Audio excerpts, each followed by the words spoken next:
Hello crafters, it's Andrea from Prairie Sky Paper Crafts here with another How Do I Use It tutorial.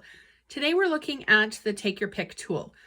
It's really versatile and incredibly helpful for all kinds of uses in your craft room. Now, when you get your tool, it comes with the Take Your Pick and the implements that you see here. You can also get the Take Your Pick die brush tip, and that comes with 2 foam pads. And you can also get the putty refills. So that would be on page 159 of the annual catalog. If you'd like more info, just drop me a line. I'm an independent Stampin' Up! Demonstrator in Manitoba, Canada. And if you're Canadian, feel free to shop with me. So I'm going to show you how this works. So the Take Your Pick tool has 2 ends. The first end has the putty in it. When you get your putty tip, it comes like this. All you have to do is pull the top off, and this pops just right back in here. Pop this off. It just screws in, or screws off, screws back in. And to get your putty moving, all you have to do is give it a bit of a twist. Now, this is particularly helpful for picking up little gems and other tricky little bits that don't always do what we want them to do. So I'm going to show you with the champagne rhinestones exactly how to use it. So you can see that there's a little bit of putty coming off. So all you need to do is press it onto your gem, pick it up, and place it exactly where you want it to go. I'm going to do 3 up here. All right. So that is how you use the putty tool. Now, be sure, first of all, to put the lid back on it when you're done so that it doesn't dry out. And secondly, don't leave it in the sun because the putty will ooze if it starts to get really warm. Okay, so for the second side, you've got a piercing tool that you can go ahead, and I'm just going to grab my foam mat. The die brush actually the die brush comes with 2 foam pads, which you can use for a variety of jobs. I'm actually going to bring in my early espresso, and I'm just going to pop a couple of holes just to give it a bit of dimension and a little bit of interest. Now, if you have brads or anything, you can use this as the starting point for that. So I'm going to poke 3 on that side, and I'm going to do 3 on this side as well. So if you need a brad starter, or if you're wanting to run a little bit of ribbon, you can use this to poke the ribbon through as well. Now the other side has a spatula, which is particularly helpful if you need to take tape off of a back. So you just run it underneath between the tape. This is a foam sheet, so you run it between the adhesive and the backing so that you can get it off quite easily. If you make a mistake and adhere your card base and it doesn't land exactly where you want, all you need to do is run it behind and then just kind of tease it through to bring up your card as well.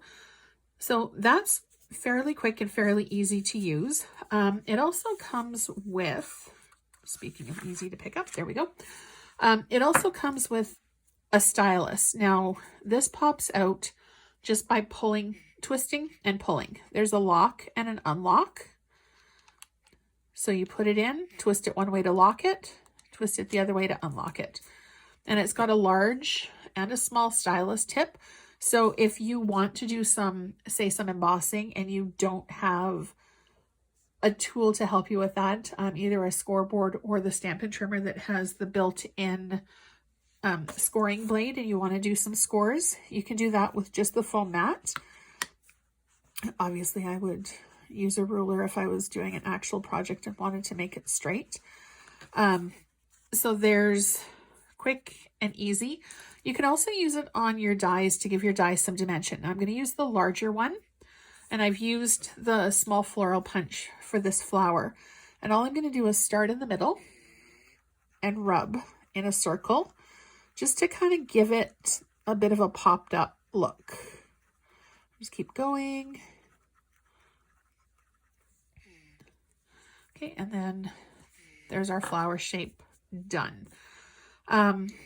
For the die brush, I don't have any dies cut at the moment, but I'll show you how to put that on as well. So all you need to do is take your putty tool out. This tool is amazing if you have any sort of mobility issues or your hands don't want to work, and we all have problems like that some days. And sometimes those gems and those rhinestones just don't want to come off.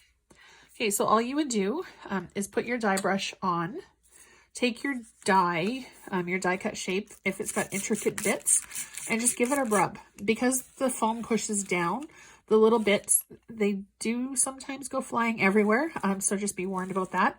But this really does make your job a lot easier. And something else that you can use for the intricate dies too is a layer of wax paper between the die and the paper. So your sandwich would be your cardstock, wax paper, and then the die on top, and just run it through. Okay, so I'm just going to quickly put this card together using my Stampin seal. I'm just going to run a line.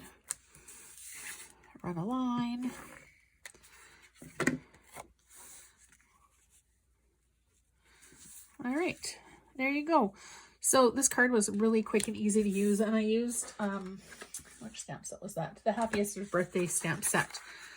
You can also get refill for the putty, and it comes 2 for a pack. I do find that it does last quite a while. I've probably had this nozzle or this tip in for, I would say, probably 3 or 4 months. And I haven't even touched the extra one that comes with it yet. So the tools do last a long time, and it really does make your crafting a whole lot easier. So I'm just going to go ahead and put my putty tip back on. So if you have any questions about the Take Your Pick tool or anything else, please drop me a line. I'm more than happy to help. Don't forget to hit subscribe below, and I will see you next week with another tip. Have a great day.